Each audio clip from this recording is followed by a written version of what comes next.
Welcome the Lord's chosen. Pain doesn't just hurt people, it edits them. Most people think pain is an event, something that happens, makes noise, causes damage, and then leaves. That's comforting. It suggests there's a before and after version of life where everything eventually returns to normal. But real pain doesn't work like that. The kind of pain that breaks families, patterns, and entire bloodlines doesn't announce itself loudly. It stays. It studies you. It waits to see what parts of you are weak enough to remove. Here's a quiet fact that rarely gets talked about.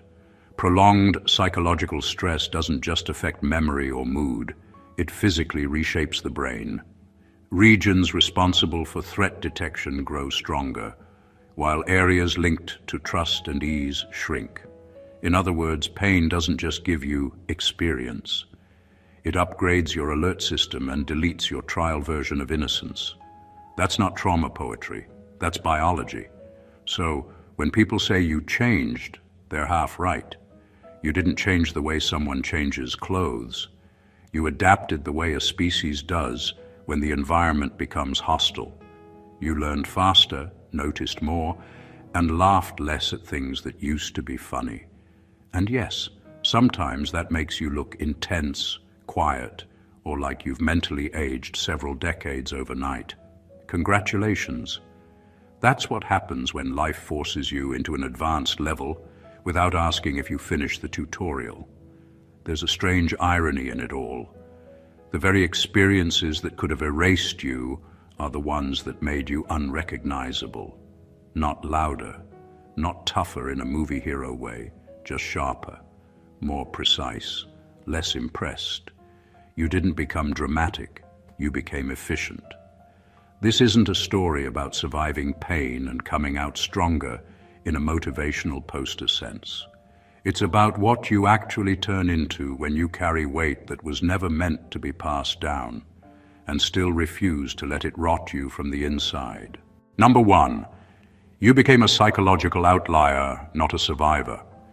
Survivors are expected to return, to rejoin the world, blend back in, and function the way they did before everything went wrong. That idea sounds kind, but it's dishonest. What you went through didn't pause your life, it rewrote it. You didn't cross a finish line and get handed a medal.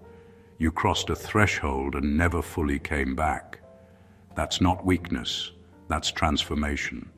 A survivor keeps the original shape and learns how to cope around the damage. You didn't have that luxury. You had to reconfigure yourself from the inside out. The way you think, decide, trust, and move through situations changed because the old operating system would have failed under that kind of pressure. Now you process information faster, spot inconsistencies earlier, and feel uneasy in places others find comfortable. Not because you're broken, but because you're calibrated differently. This is why you often feel out of sync with people. Conversations stay on the surface too long. Problems feel artificially small. People panic over things you already learned to live with. It can make you seem detached, serious, or distant, when in reality, your tolerance for noise dropped and your demand for substance went up. You're not unimpressed by life. You're uninterested in pretending. Being a psychological outlier also means you don't respond to incentives the same way. Praise doesn't move you much. Fear tactics barely work. You've already seen what happens when things fall apart, so the usual pressure buttons don't hit like they're supposed to. That makes some people uncomfortable. They can't predict you, motivate you, or scare you into compliance, and they often mislabel that as arrogance or coldness. But the truth is simpler. You're not here to prove resilience. You're here because you adapted when adaptation was the only option. You don't wear survival as an identity because you're not trying to be inspirational. You just learned how to exist in conditions that would have collapsed entire family patterns. And you came out operating on a level most people never have to reach. That's not survival. That's becoming something else entirely. Number 2, your nervous system rewired itself for threat, not comfort. When most people talk about trauma or pain, they frame it like an emotional wound that will heal over time. That's convenient, but it's far from the truth. The kind of pain you endure doesn't just linger in memory. It rewires the very circuitry of your body.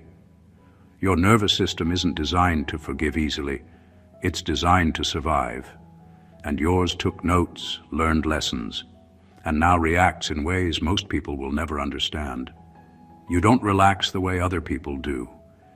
Even when your surroundings look safe, a small part of your mind is scanning for danger, looking for the hidden edge that could strike at any moment. That's not paranoia. It's a survival upgrade that your body forced on you because the old system would have gotten you hurt again. What others call overthinking is just your nervous system's way of keeping you one step ahead of a world that once tried to break you. Every twitch of anxiety, every pulse of tension is a warning system, finely tuned and unwilling to turn off. The funny part is that people mistake this for weakness. They see tension and assume fragility. They see vigilance and call it obsession. They don't realize that your body remembers in ways your mind can't fully explain. Muscles stay ready, senses stay sharp. Sleep never truly feels safe because your body refuses to forget the lessons of chaos. Comfort became a foreign concept because comfort is optional and danger is persistent. And yet, there's power in it. This rewiring doesn't just protect you, it gives you insight that others can't access. You notice threats before they surface. You detect deception in tones, gestures, and pauses. You move through situations with an unconscious awareness that feels almost instinctual. That's not a flaw or a curse. It's a product of endurance. You weren't made to blend in or rest easy. You were made to navigate a world that underestimated the cost of ignoring the ones who endured what they couldn't survive. You don't just live with the past. You live because your body adapted to it, becoming sharper, faster, and harder to catch off guard than anyone around you. The nervous system didn't break, you just evolved under fire. Number 3, you lost the ability to be naive, and that was the real cost. Naivety is often romanticized as innocence, like a badge of purity you get to wear until the world teaches you otherwise. But the truth is, losing naivety isn't a lesson you sign up for. It's a debt you inherit from pain that was never meant for you. When you went through what you went through, your mind stopped trusting that people would act in predictable, safe ways. You learned too early, too deeply, that appearances are deceptive and comfort is often a trap. That's not just growing up.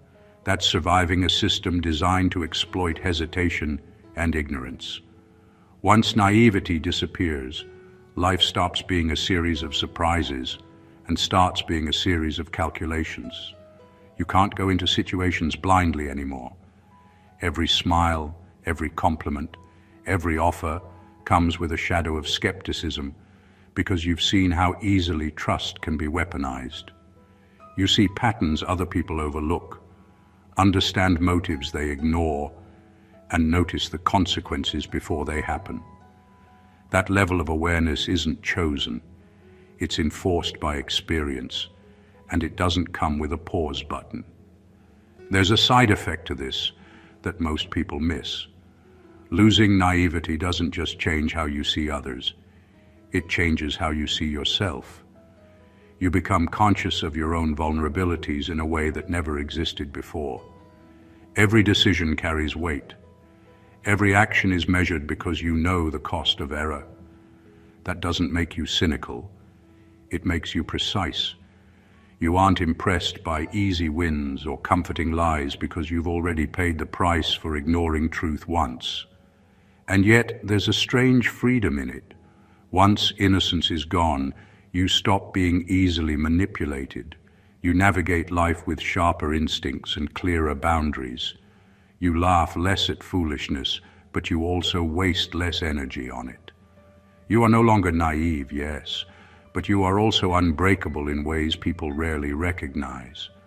The real cost was steep, but the transformation it forced is unparalleled. You didn't just endure.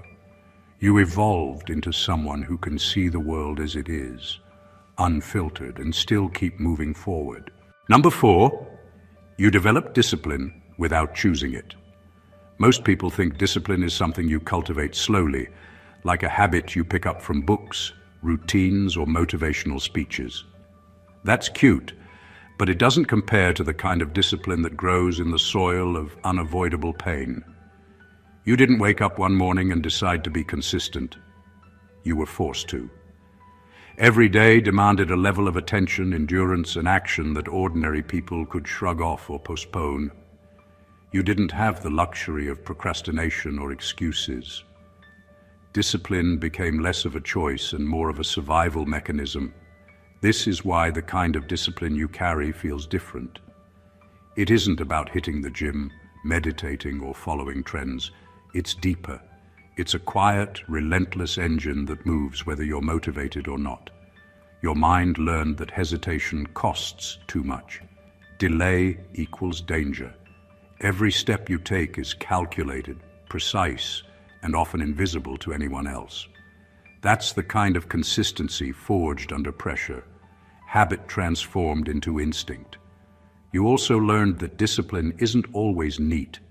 It doesn't come with applause. It's messy, exhausting, and sometimes lonely. There were moments when you wanted to give up, when the weight felt unbearable, but you didn't. Because giving up wasn't an option, and failure wasn't just personal. It carried consequences that echoed beyond you. That's what separates this from ordinary perseverance. It's not self-improvement. It's survival refined into action. And here's the irony. People admire discipline when it's flashy, public, or easy to track. But your discipline is invisible until it meets a challenge no one else can handle. It's in the quiet decisions, the repeated actions that seem mundane to outsiders, and the refusal to break under pressure. You don't talk about it, and that makes it even more potent. You didn't become disciplined because you wanted to be admired. You became disciplined because pain required it. The world thinks of discipline as effort. You learned it as necessity. And that makes it not just unshakable, but almost untouchable. It's the kind of strength that others can see only when it's too late to stop you. Number 5, you stopped expecting rescue and started engineering exits. There's a moment in certain kinds of suffering when you realize no one is coming.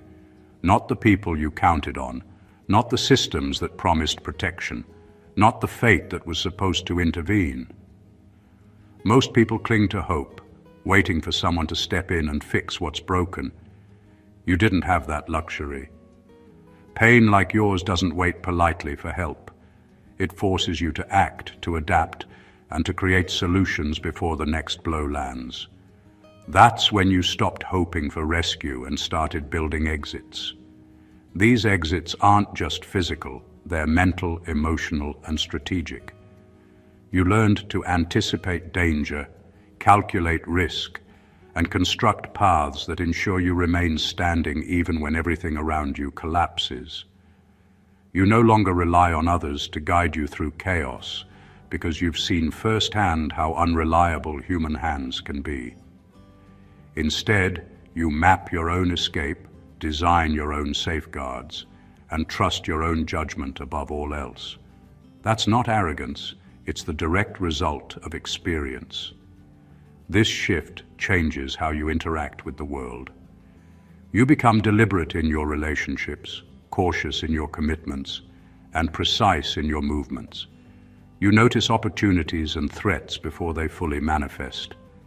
You plan not just for what you want, but for what could go wrong. Comfort and convenience are luxuries you no longer count on because they can vanish in a moment. Instead, you focus on control where it matters. Your choices, your environment, and your trajectory. There's a paradox in this evolution. The more self-reliant you become, the more freedom you achieve. Waiting for rescue is a passive state that ties you to others' agendas. Engineering exits, on the other hand, gives you mobility, autonomy, and foresight. You operate in a world that constantly surprises the unprepared, yet you move like a shadow with an invisible map. In the end, what you turned into isn't someone hardened by cynicism. It's someone who understands the rules of survival at a level few ever reach.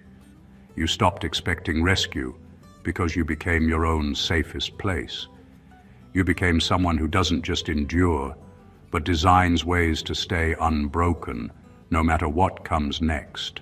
Number 6, you learn to compartmentalize emotions like tools. When you've been through what would break entire families, experiencing emotions becomes a matter of survival. Feeling everything all at once isn't just exhausting, it's dangerous. You quickly realized that allowing grief, rage, or fear to run unchecked doesn't help you. It can destroy you. So you learned to compartmentalize. Each feeling became a tool, something to be used at the right time, in the right measure, rather than a weight that dragged you under. You didn't choose this out of convenience. Life demanded it. This kind of emotional compartmentalization changes the way you operate in the world. You don't react impulsively like others might. When betrayal, loss, or pressure strikes, your response isn't chaos, it's calculated.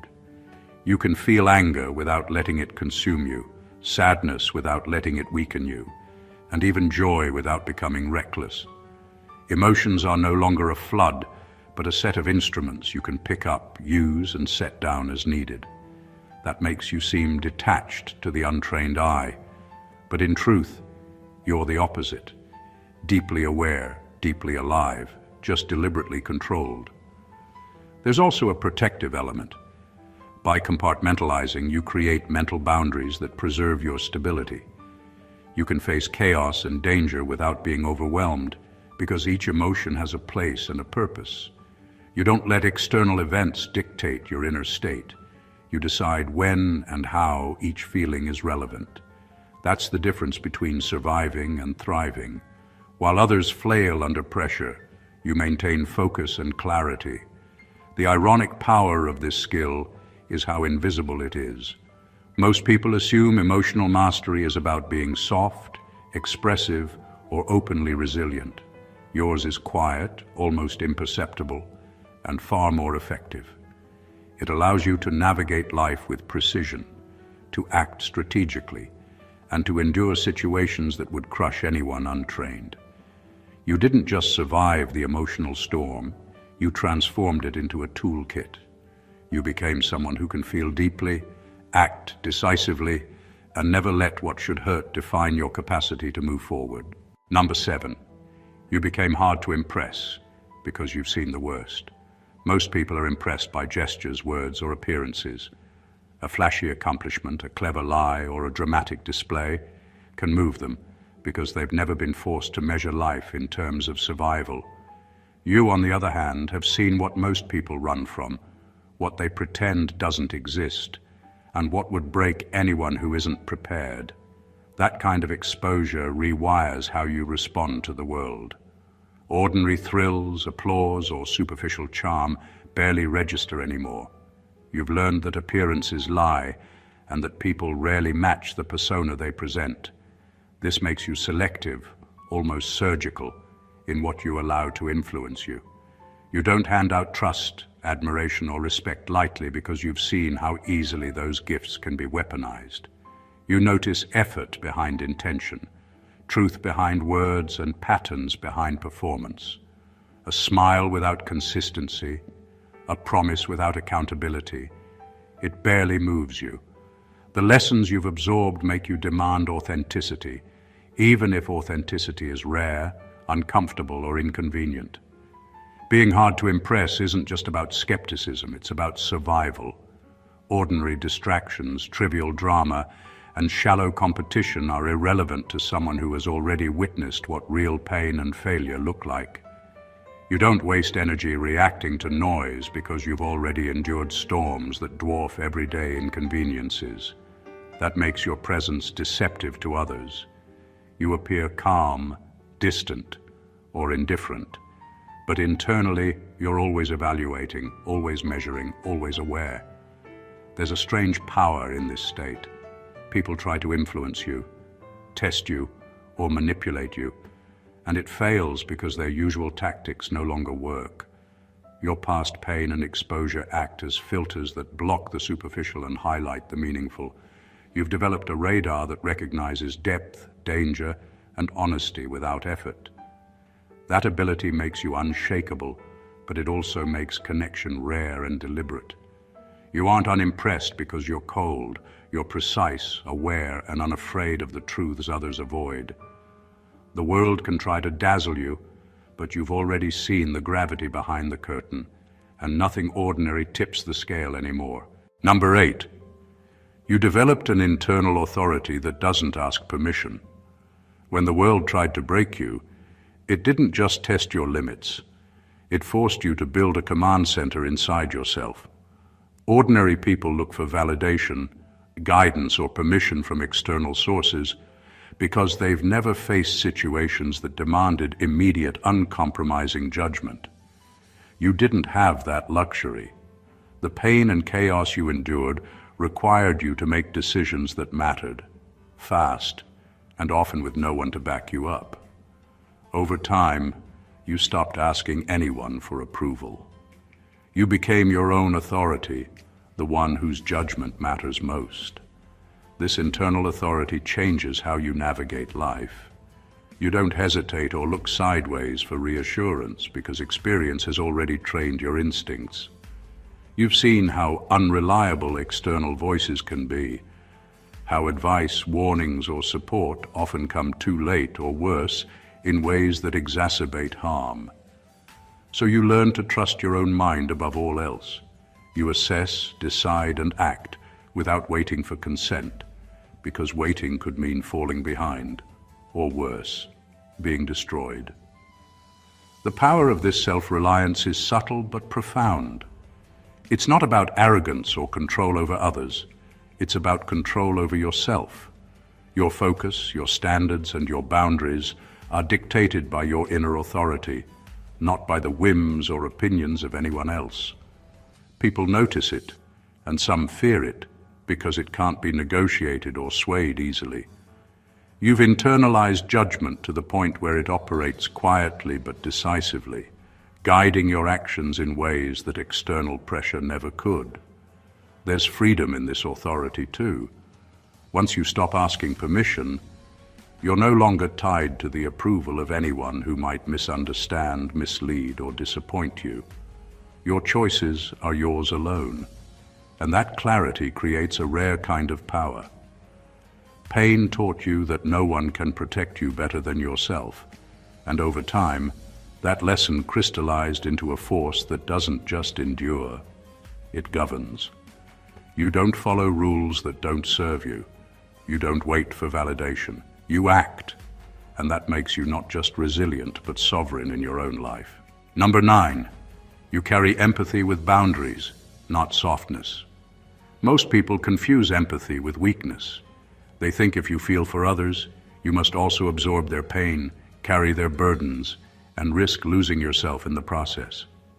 You learned quickly that kind of empathy can be lethal. The pain you endured showed you that feeling deeply doesn't have to mean surrendering control.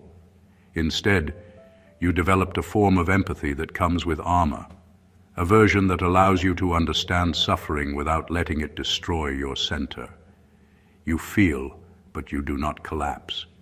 You care, but you do not become hostage to another's chaos. This boundary-driven empathy shapes every interaction. You can read people with remarkable precision. You sense fear, deception, and grief before words are spoken. Yet you maintain a mental distance that keeps your judgment clear. You can support someone, offer guidance, or stand with them in darkness without losing yourself to their despair. That doesn't make you cold or unfeeling. It makes you deliberate. You have chosen the terms under which your heart engages, and that choice is rare, almost surgical in its effectiveness. There's a quiet power in this kind of empathy. While others get consumed by emotions they cannot regulate, you navigate the human experience with a map few possess. You know when to act, when to hold back, and when to step away, and that ability protects both you and those around you. You don't spread yourself thin trying to fix everything. You offer presence, insight, and understanding, but only within limits that keep you intact. The irony is striking. People mistake your discipline for distance, your precision for coldness. They do not realize that carrying empathy with boundaries is far more difficult than abandoning it altogether. It requires awareness, restraint, and a deep understanding of human fragility. You didn't become detached because you lost care. You became intentional because you survived knowing what happens when care is untempered. You feel everything that matters but on your own terms, and that makes your empathy not just sustainable, but almost untouchably powerful. Number 10, you became selective with closeness, not antisocial. Experiencing pain at the level you did changes the way you view connection. You don't avoid people because you dislike them. You avoid exposure because you've learned how dangerous trust can be when placed in the wrong hands. Closeness is no longer casual. It's a calculated decision. Every friendship, relationship, or alliance is measured for safety, reliability, and alignment. You don't seek numbers or surface-level affection. You seek depth and security. That's why people sometimes mistake your selectivity for detachment or indifference. They don't realize it's not avoidance, it's protection. This selectivity transforms how you interact with the world. You don't waste time on people whose presence doesn't enhance or stabilize your life. You don't expend energy trying to impress or please. Every emotional investment carries potential consequences, and you've learned that overextending leaves you vulnerable. So you keep your circle intentionally small, your conversations intentional, and your commitments measured. This isn't a limitation, it's precision. You conserve energy for the people and situations that truly matter, and that focus makes you rare. Being selective also strengthens your inner world. You develop loyalty, empathy, and attentiveness toward those who meet your standards because you can afford to be fully present only when the environment is safe. You don't scatter your energy across trivial connections or fleeting relationships. You engage deeply, but with discretion. That's a skill most people never master because they haven't been forced to face the consequences of misplaced trust or unguarded closeness. There's power in this restraint. You move through social and emotional landscapes with intentionality, and people notice, even if they don't understand. You are approachable, but not exploitable. You are open, but not naive. You are capable of connection, but only where it counts. Your selectivity is not a barrier, it's a filter, ensuring that every bond you form is meaningful, every alliance sustainable, and every closeness survivable. In a world full of superficial ties that makes you uncommonly safe, uncommonly wise, and uncommonly untouchable. Number 11, you outgrew environments before they noticed you changed. The pain you carried didn't just affect you internally, it changed the way you existed in the world. The people, places, and systems around you often stayed the same, rigid in their expectations, unaware that you had evolved. While they continued on familiar paths, you had already moved into uncharted territory mentally, emotionally, and spiritually. That shift isn't always visible to outsiders. To them, you might still be the same person they knew yesterday, but internally, the rules you once followed no longer applied. You had outgrown the environment before it realized you were no longer operating by its standards. This creates a quiet tension. The world expects you to conform, to meet it where it is, to follow patterns that no longer serve you. But you don't. Your awareness, resilience, and understanding have advanced beyond the comfort zones of those around you. Ordinary conversations feel shallow, predictable routines feel confining, and familiar social dynamics feel almost absurd because your mind and instincts have already adapted to higher stakes. You are operating on a plane that others rarely see until they are forced to by circumstance. Outgrowing environments also demands a kind of independence that isn't always acknowledged. You stop waiting for recognition, permission, or validation from the systems or people around you. You know the distance between your evolution and their perception of you is wide, and you accept it without bitterness. That acceptance is quiet power. It allows you to move, to act, and to create in spaces where most would feel trapped, misunderstood, or constrained. There's a strange liberation in this. Being ahead of your environment forces you to rely on your own judgment, intuition, and resilience. It separates you from distractions, from toxicity, and from the inertia of those who have not yet been tested in the ways you have. You didn't just survive, you advanced, evolved, and transcended expectations before anyone else even realized the game had changed. You became a presence that the old environment can no longer contain, whether it knows it or not. Number 12, you learned that strength doesn't feel powerful. Most people associate strength with spectacle, loud confidence, visible victories, and dramatic displays. That's not the kind of strength you developed. The strength forged from the pain you endured is quiet, heavy, and almost invisible to the untrained eye. It doesn't feel like power because it isn't about impressing anyone.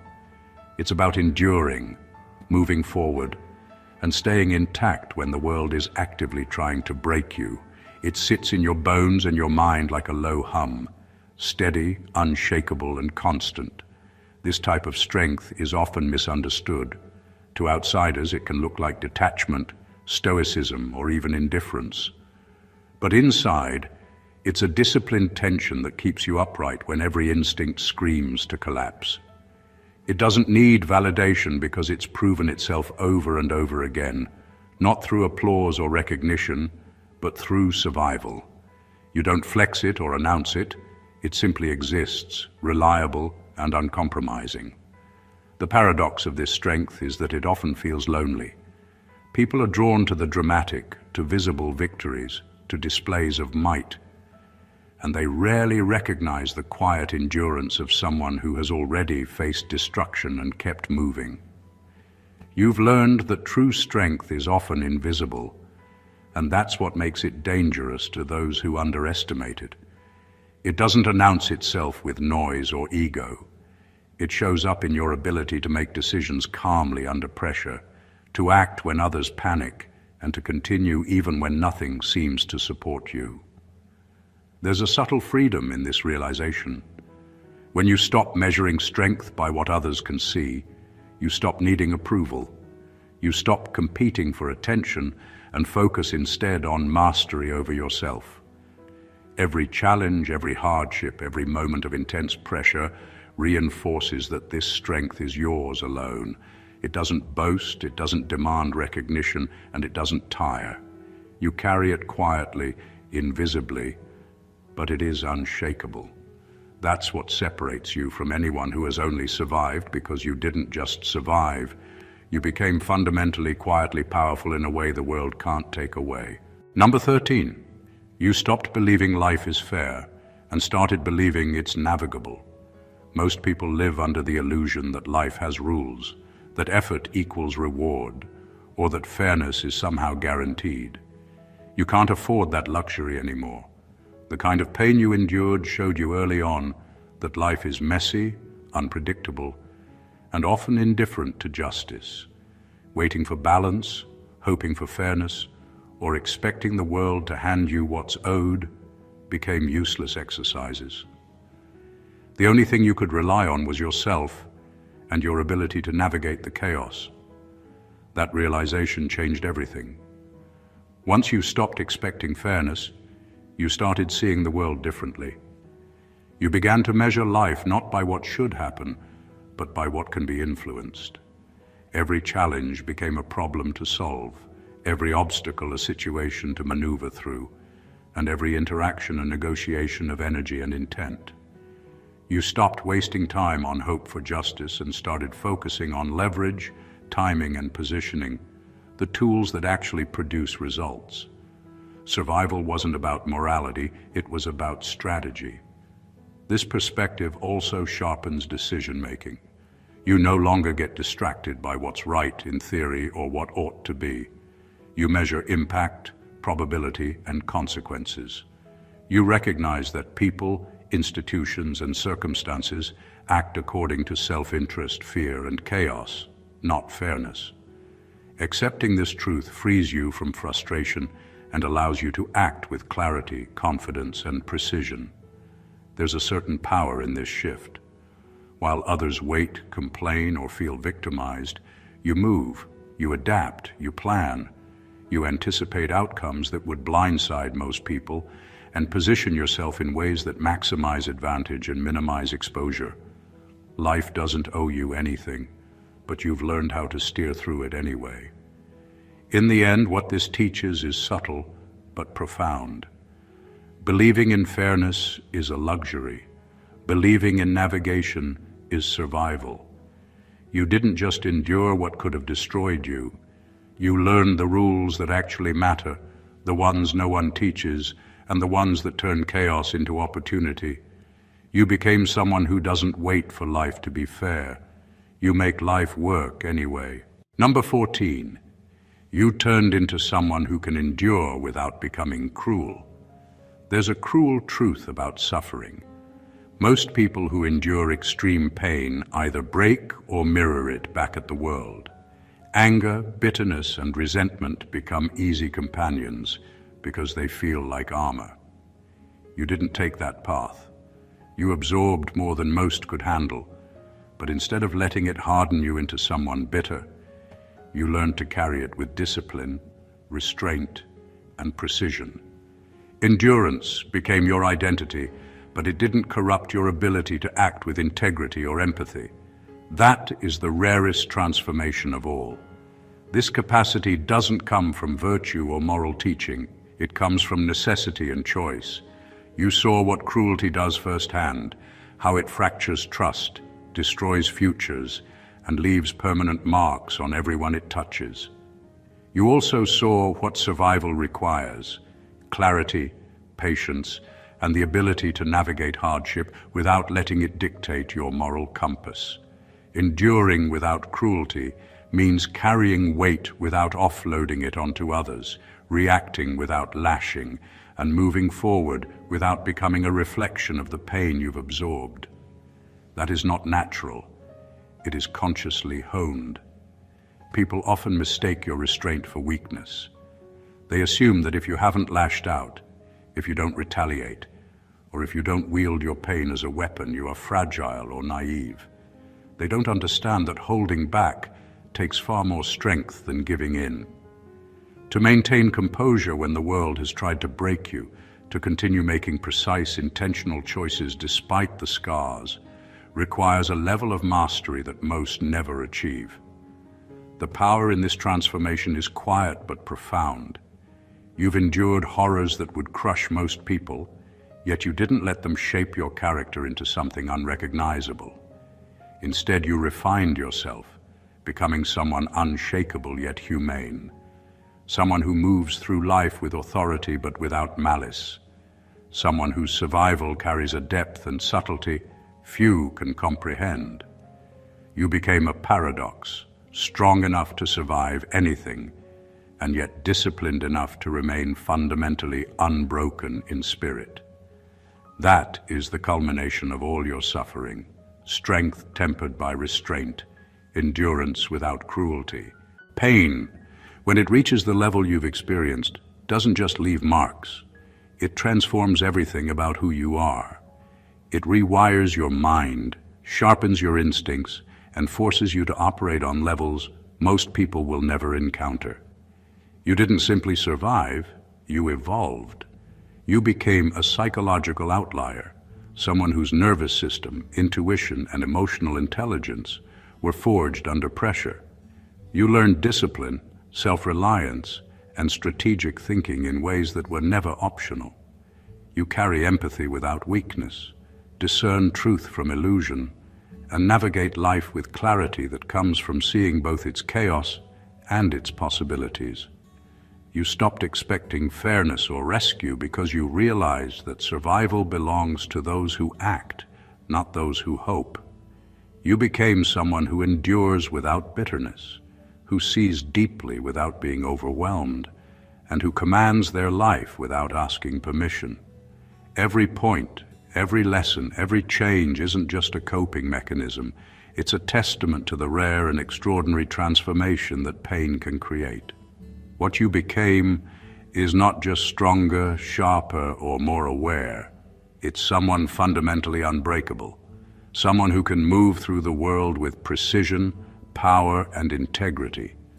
These are the traits that separate the ordinary from the exceptional, the superficial from the enduring. The experiences that could have destroyed entire bloodlines instead shaped you into someone who navigates life with unmatched awareness, intentionality, and subtle force. That is the culmination of everything discussed, the quiet, relentless, and transformative power of enduring what most cannot. If this perspective resonated with you, don't let it stop here.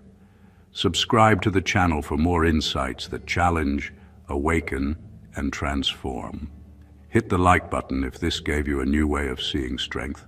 Leave a comment to share your thoughts or experiences, and share this with someone who needs to understand the power of endurance and transformation. Every action you take here helps keep this conversation alive, because what you've learned and what you've become deserves to be witnessed.